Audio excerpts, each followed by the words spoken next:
is, and I'll say this because you brought up big creators, and I just want to talk about this really fast.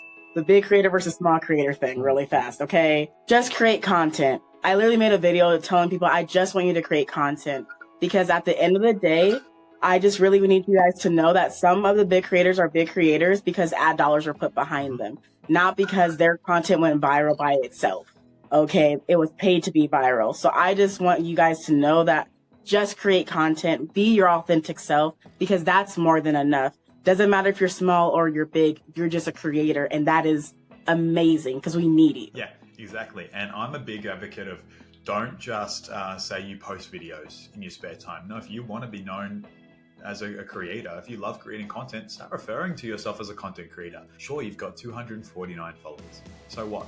Those 249 followers liked your energy, liked your content. That's awesome, right? There's 249 people that, imagine you went to an auditorium. There was 500 seats. You've got that full of 249 people that want to hear what you have to say and talk about the things that you're passionate about. So I feel like as long as you've got something that you're genuinely interested in, that excites you, that you're passionate about, that lights a fire in you, go make videos about it. And as much as, don't care about the metrics, the metrics are going to be there, but if it's exciting to talk about that stuff, that will show as genuine authenticity, and people are going to find you anyway. The people that will resonate with you will find you if the stuff that you put out is genuinely enjoyable. So just go create content that you love. Absolutely. And I'll also say this in regards to metrics really fast, is that brands do care about it because they're generally performance-based marketing businesses. They're not just brand marketing businesses. And I'll also say this is that I just don't want you, when you're first starting to create, to get stuck on the numbers. It's more about you being more comfortable creating different types of content than it is about your metrics. And I'll also say this, what you just said is literally what I did when I was creating content and trying to validate, am I an imposter? I was like, do I even want to do this? And then I looked at all my views from all of my videos across all the social media platforms. And I was like, I was able, just on view count, to fill up the Allegiant Stadium out here in Las Vegas. The entire thing would have been sold out. That is wild when you realize that. And you're like, no, people do resonate with me. They might not resonate on every single video, and that is okay. But my presence is enough. And that's just perfect as itself, That's a really great as well. I have suffered massively with imposter syndrome. We've talked about this before we even recorded this conversation. Put out content and did not feel like I was deserving of the followers or all the comments and all the engagement, all the people really asking me questions. And I was like, this is scary. And I was just getting in my own way, getting in my own head and preventing myself from putting out content. So I actually got scared to open up my comments because I was waiting for someone to say negative things about me in the end, because of the imposter syndrome telling me that I wasn't good enough and then questioning my authority. And that's a cycle that you've just got to identify, that it's a little bit of fear, and it's natural to have the fear, because if you didn't have the fear, then you probably wouldn't do it as much. We got to have that fear to be able to have fun with it as well. Like, for example, I box and I get in the ring and my coach says to me, if you get in the ring and you don't have fear, well, that's very silly. You're going to do something very stupid or unreasonable. Now, I'm not saying that having fear is always going to be there, like massively and overwhelmingly, but there should be a little bit of nervousness or fear when you put out a piece of content. But don't just take that as fear. It could be a little bit of excitement too. And I think that sometimes can get misunderstood as a creator, that the fear is actually more excitement for posting that piece of content and getting that engagement and checking your phone and going, oh my God, all these people are loving my piece of content. So I actually don't even know where I was going with this, but a little bit of fear is healthy. No, I got you. I'll pick it up. I got you. This is all we feed up each other. I'll say this, is that I actually posted a video and you talked about me with this video that I pinned on my TikTok about imposter syndrome and going into an event and me not realizing that the fear that I actually felt, that nervousness, was true excitement, but I forgot what excitement felt like. So I also want to throw that out there to say, remember that how your brain works. Your brain works on past information. That's all it can work on, past data sets. And when you are doing something that you've never done before, of course you're going to have the nervous willies. Of course you're going to have a little bit of fear. I just recommend that you push past that and still do it anyway, because you showing up is what we need. And I know you might feel like it's fear. It's really, it's excitement just disguising itself as fear. Because remember that fear is false evidence appearing real, even though it's not real. Okay? Because I just want to throw that out there. A previous podcast guest said to me, Jenny Johnson, she said to me, feel the fear and do it anyway. The video that she made on her social and she posted and did really well. And it was just her saying, feel the fear and do it anyway. Feel the fear and do it anyway. And that to me is, that resonates strongly with me, because there's so many times where I've had really scary conversations. Well, I think, hey, I've got to, let's say before this podcast, I'm anxious, a bit fearful. I'm like, oh, what am I going to say? And I've got to take a deep breath and go, feel the fear and do it anyway, because that half an hour will actually go surprisingly quick once you're in there. And then you're on with the rest of your day. And then suddenly that was 3 months ago. Feel the fear and do it anyway. So you can sit there and let it grip you and prevent you from taking a step forward, or you can acknowledge the fear, that emotion with whatever it is when it comes to creating your content, also real life, and just take a few deep breaths and realize that time will pass regardless of what happens in the next 30 minutes. Feel the fear, do it anyway, and move forward through it. Absolutely. As a content creator, honoring all of your emotions is so important.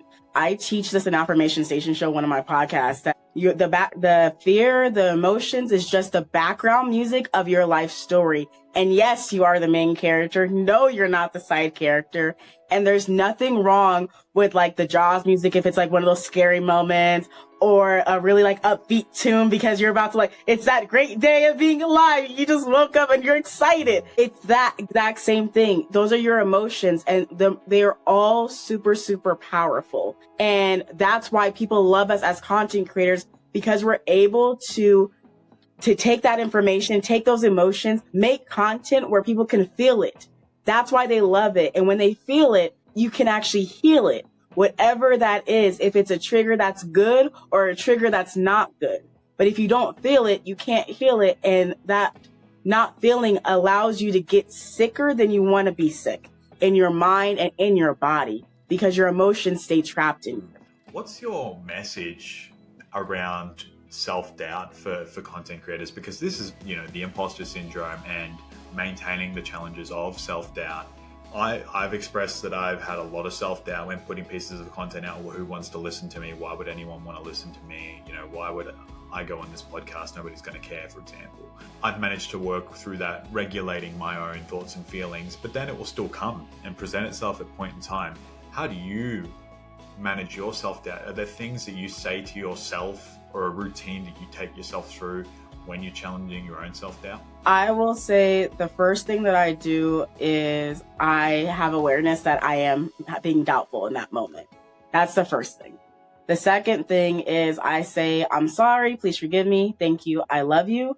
This is the Ponopono mantra and prayer. I say this in regards to any feeling that comes up, because I have found that has bring me to peace really faster than me saying anything else. And then sometimes I'll even say, I love you, best friend. I'm proud of who I am today, and I look forward to what today brings. No matter how I feel, I'm totally healed. No matter what they say, I'm okay. No matter what I see, I am at peace in the highest degree. I got this. And then I go into this whole little thing of I attract with love. I remember with love. I am love. And no matter what you have to get done today, my main goal today is to have an enthusiastic, fan-fucking-tastic, prosperous, productive day with minimal effort, just being me. Like, I have like an entire mantra that I go through depending on how bad it is, because there's levels to the doubt. Please know, it's not like, oh, it's the exact same. No, it feels different every time it presents itself. So in that different feeling, I throw another coping mechanism after it. Sometimes I will literally just say, you know what, I'm just going to paint. I don't know what's going to happen, but I'm going to get this brush, I'm going to get this paint color, and I'm just going to paint, and we're going to see what happens. Because for me, I've learned that having multiple coping mechanisms helps. And I also say sometimes I write down what it is that I'm doubting. I write everything down. I look at it, and then I realize I've dealt with something like this before. I have evidential information. I have the receipts in my mind. there's no reason to doubt. There's no reason to fear because it's always worked out for me. I use that past data myself. Now, I often look at everything I'm going through and I'm experiencing from the self-awareness there. So I could now, let's say I'm going to start YouTube and create content. I'm anxious, who wants to listen to me? But I'm like, well, Jake, you've already created content on TikTok, you've created podcasts, you've done newsletters, and people showed up and people consumed your content all the same. And you felt self-doubt every time you did the same, create content on those platforms as well. What's different about this? What's different, and for before that, me speaking in front of people. Jake, you've spoken in front of groups of people before through your work. It's the same thing, little bit of a different situation, still the same self-doubt. You've overcome this before. You will be okay, just like last time. And the more you challenge yourself to accept that, and you can look back and look at your own information pool and your data sets, like you said there, it gets easier to present and front to those challenges of self-doubt going forward, so that, the self-doubt will always be there. That's just a part of nature, human life. We're always going to have that opportunity to have self-doubt come through, whether it's a different set of circumstances that trigger that self-doubt, but it's always going to present itself.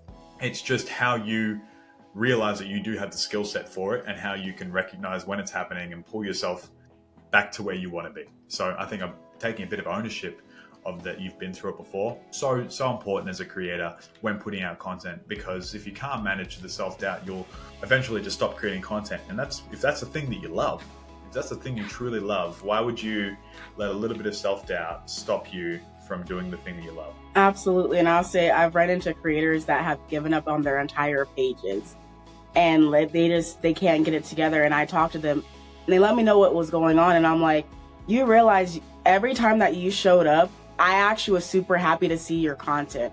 I don't think you even realize that, because sometimes I'm so busy scrolling that I didn't put a comment saying, you go girl, I love seeing this, keep it up. You don't see that or hear that all the time. And I just want you to know that you're doing more than enough. And I'm so happy to even say this. That particular person is starting to create content again, and she's planning it out. And I'm super excited to see her stuff, because it really does motivate me to continue creating content. I've stopped and started content creation, let's say on my TikTok, where I talk a lot about personal growth stuff.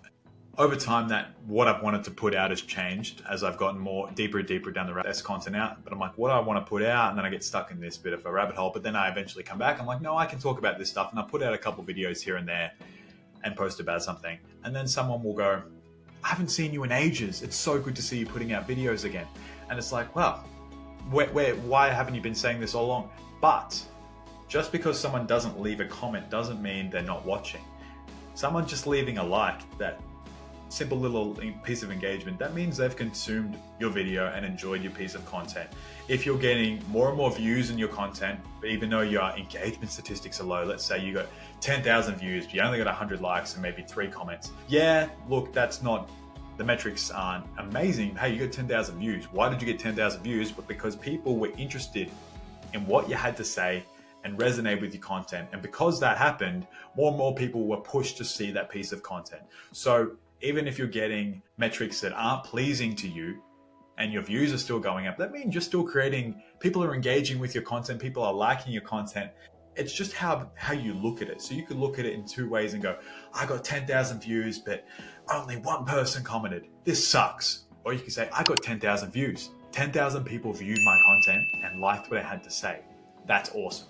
It's about managing your perception of the metrics and how people have consumed you.